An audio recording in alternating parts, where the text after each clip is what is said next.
안녕하세요. 인포마켓 강용훈 대표입니다. 여러분 세콰이어 캐피탈 아시죠? 나무 이름을 따서 만든 자산운용사인데요. 미국 회사죠.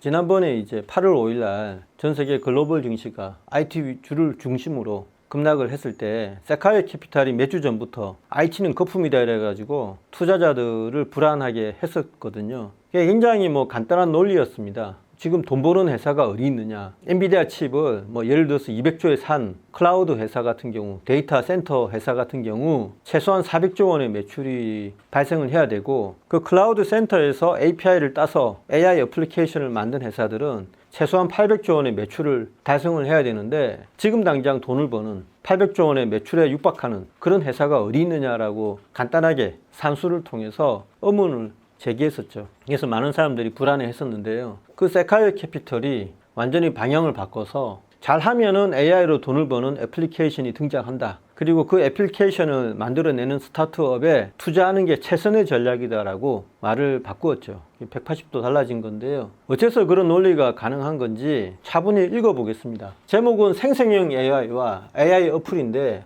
요거는 이제 기존의 이 인프라스트럭처라든가 파운데이션 모델에서 하고 있는 거죠. 요건 바탕으로 해서 이제 AI 어플을 만들어낼 수 있다, 이런 뜻에서 생성형 AI와 AI 어플 이렇게 이름을 지었고요. 부제로 SaaS vs SaaS라고 이름을 지었습니다.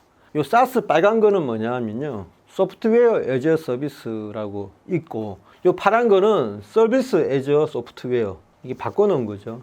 일종의 세콰이어식의 말장난인데요. 이 빨간 건 뭘 의미하느냐, 엑셀 같은 걸 쓰실 때 요즘에는 월정액으로 쓰지 않습니까? 그게 예전에는 CD 같은 거나 그전에는 플로피 디스크로 사서 다운받았던 건데, 이제는 월정액 얼마로 이렇게 클라우드에서 다운받아가 쓰잖아요. 그게 이제 소프트웨어 애저 서비스, 클라우드 시대에서 이렇게 우리가 소프트웨어를 소비를 하고 있는 거고요. SaaS는 뭐냐면 AI 시대에 있어서 이제는 월정액으로 소프트웨어를 쓰는 게 아니고 모든 거는 질문 기반, 솔루션 기반으로 달성이 된다는 겁니다. 무슨 말이냐면, 여러분이 AI 법률 전문가한테, AI 변호사한테 자문을 구하고 싶다, 어떤 걸 물어봤잖아요. 그 답이 오면 그 답 한 건당 돈을 내야 된다는 거죠.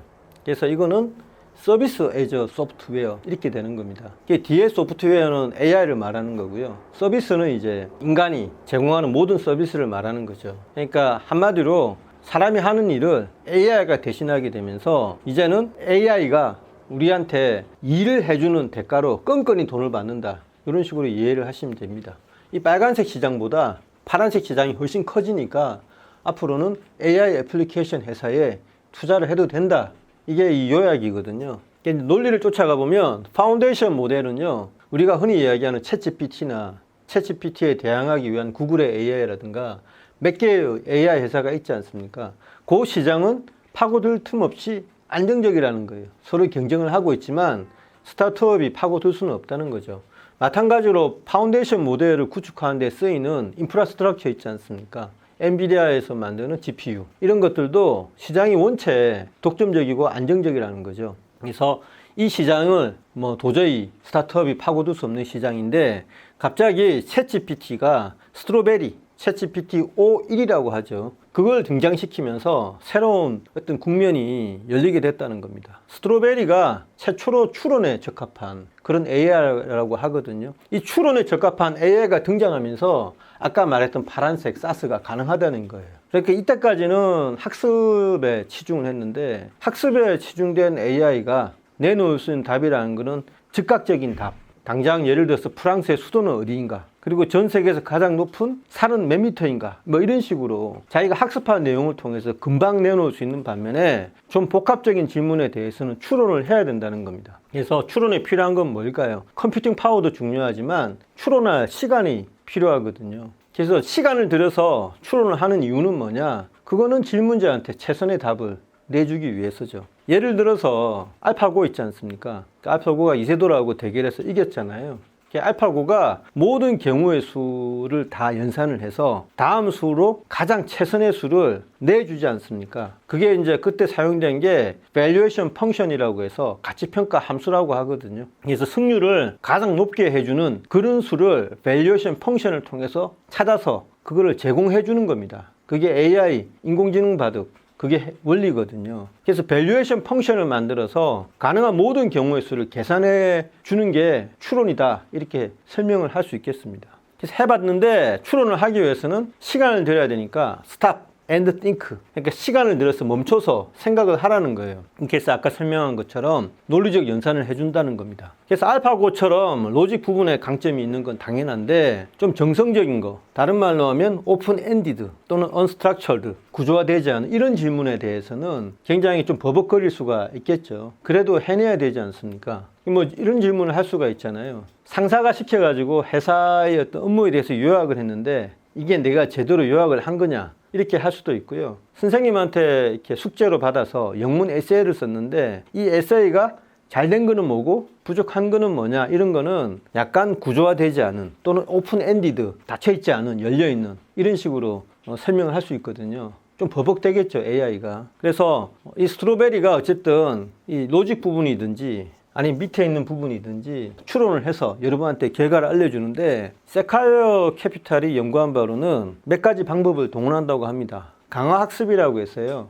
AI에 이제 사용되는 용어이죠. Reinforcement Learning. 그것도 사용하기도 하고요. 백트랙이라고 해서 가다가 막히면 처음부터 다시 해보는, AI도 추론을 할 때 막히면 그렇게 한다고 합니다. 그리고 인간처럼 추상적으로 생각해 보기도 한다고 하거든요. 우리가 이제 기하학 배울 때 선생님이 칠판에 그려가지고 간단히 도형화해서 머릿속에 쉽게 설명을 해주는 것처럼 AI도 문제를 도형화하고 또 내지는 간단히 추상화해서 이게 인간처럼 생각해 보기를 한다고 하거든요. 또 다른 방식으로는 non-human like, 사람은 도저히 생각할 수 없는 방식으로도 추론을 해본다고 합니다. 그래서 이런 여러 가지 방식을 통해서 스트로베리가 꽤 믿을 만한 결과치를 내놓는다고 하거든요. 이 그림을 보시면 AIM이라고 있습니다. 수학 올림피아드 전 단계로 미국의 학생들한테 보는 수학 시험인데 이 문제를 가지고 여기 보면 트레인 타임 컴퓨터라고 해서 원래 우리가 이야기했던 학습형, 학습에 들어가는 게 이제 학습 시간이 중요하잖아요. 그래서 트레인 타임을 들일 만큼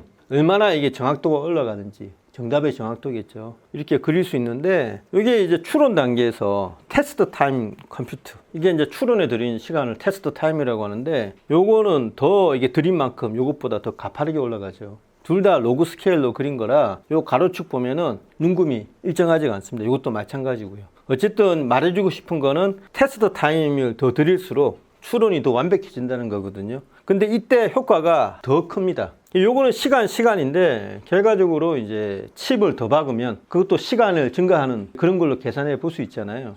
컴퓨팅 파워를 늘리든지 아니면 정해진 컴퓨팅 파워라면 그걸 이용하는 시간을 늘리든지 다 시간으로 환산을 할 수가 있습니다. 학습 시간을 늘리면 이렇게 좀 완만하게 증가하는데 추론 시간을 늘리면 아주 급격하게 이 정확도가 향상된다. 요거를 보여줄 수 있습니다. 추론 시간을 늘리는 게 꽤 정확한 결과를, 만족스러운 결과를 가져온다는 것을 이 표로 알 수가 있죠. 이때까지는 학습에 신경을 썼는데 이젠 스트로베리 등장으로 해서 추론에 자금을 쏟아부으면 더 유의미한 결과를 가져올 수 있다. 이렇게 세콰이어 캐피탈은 보는 것 같고요. 그래서 추론 AI가 등장하면서 게임이 바뀐다는 겁니다. 아까 이야기했듯이 파란색 사스가 등장한다는 거죠. 그래서 이 추론 AI를 바탕으로 해서 뭘 할 수 있느냐, 여러 가지 이제 물어보면 답을 해줄 수 있는 애플리케이션이 등장할 수가 있죠. 그 애플리케이션은 왜 필요하냐? 간단하게 우리가 챗GPT한테 질문하면 되는 건데 치면 되는 거 아니냐? 그럴 수도 있지만 그렇지 않은 시장이 많습니다. 현실에는 훨씬 더 복잡한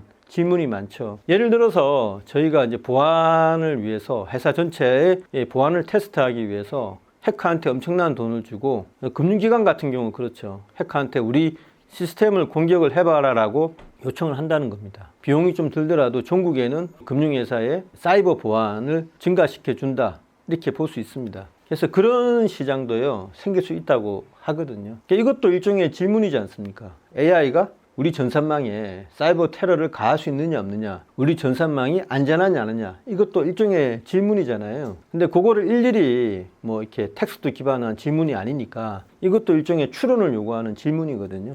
그래서 이런 식으로 서비스가 생길 수 있다는 겁니다. 그래서 인터페이스, 유저 인터페이스 하고요, 인지적 구조, 이거는 이제 코그니틱 인프라스트럭처 이렇게 표현을 해놨더라고요. 이 두 가지를 추론 AI에 얹어서 전혀 새로운 AI 어플을 등장시킬 수 있다고 세콰이어는 보고 있습니다. 이게 이제 사스거든요.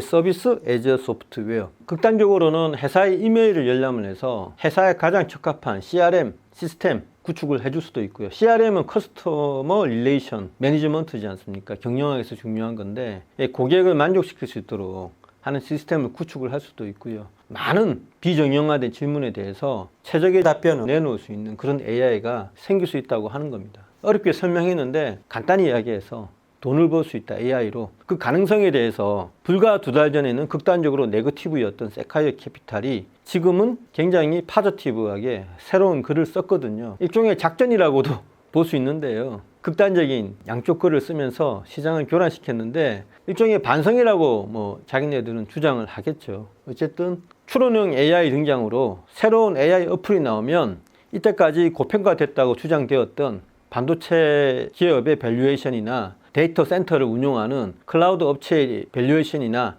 다 정당화된다, 이런 이야기입니다. 벌써 밑밥을 깔고 있는 거죠. 네, 감사합니다.